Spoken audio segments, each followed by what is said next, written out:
My Recluse is useless. The Recluse is for noobs who can't play the game. The Recluse dies too easily. The boss is always aggroed on me. Do I have a team? People say all these things and more about this character. So, the Recluse is a character that I started out liking a lot. But over time, I started to enjoy her less and less. The more I understood the game. This is also the reason why I haven't really made a guide on her until now. In my opinion, her ability is one of the best in the game, but at the same time, the worst.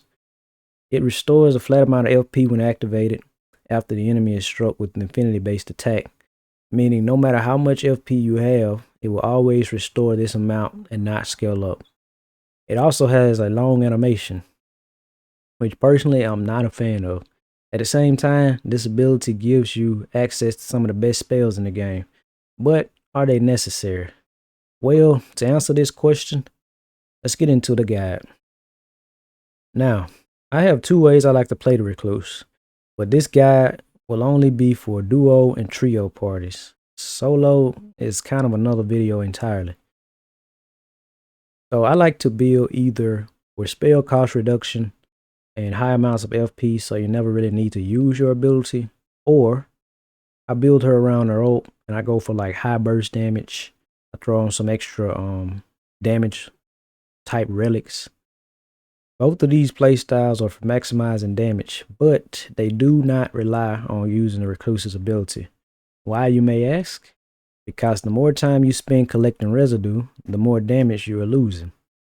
At most, in my opinion at least, her ability is just a shortcut to casting Terra Magica, and that's about it. The longer you can cast uninterrupted, the better. This brings me to the next thing I always look for in my Recluse runs. Less likely to be targeted. For some reason, I never see people using this effect.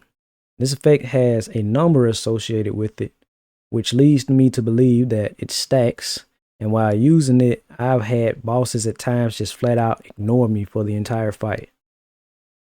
If you can cast spells the entire time, the bosses literally die in seconds.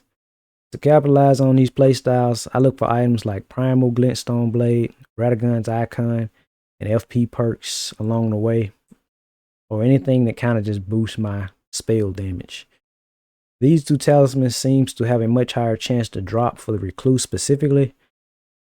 The Recluse's dodge also has the most immunity frames out of all the Nightfarers, so I don't think she's really meant to be built tanky.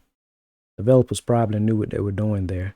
Now, don't get me wrong, if you have a HP or damage negation perk as the best option or drop, then definitely grab it. But I see a lot of people trying to scale her and the Revenant's health bar up when they have a low base health pool to begin with, meaning taking away or adding a small percentage won't make a big difference.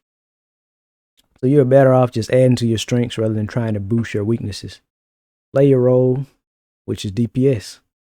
With that being said, look for environmental advantages as well. Climb up rocks, use Raider's Totem, whatever you can to kind of stay out of reach of enemies so you can easily cast your spells.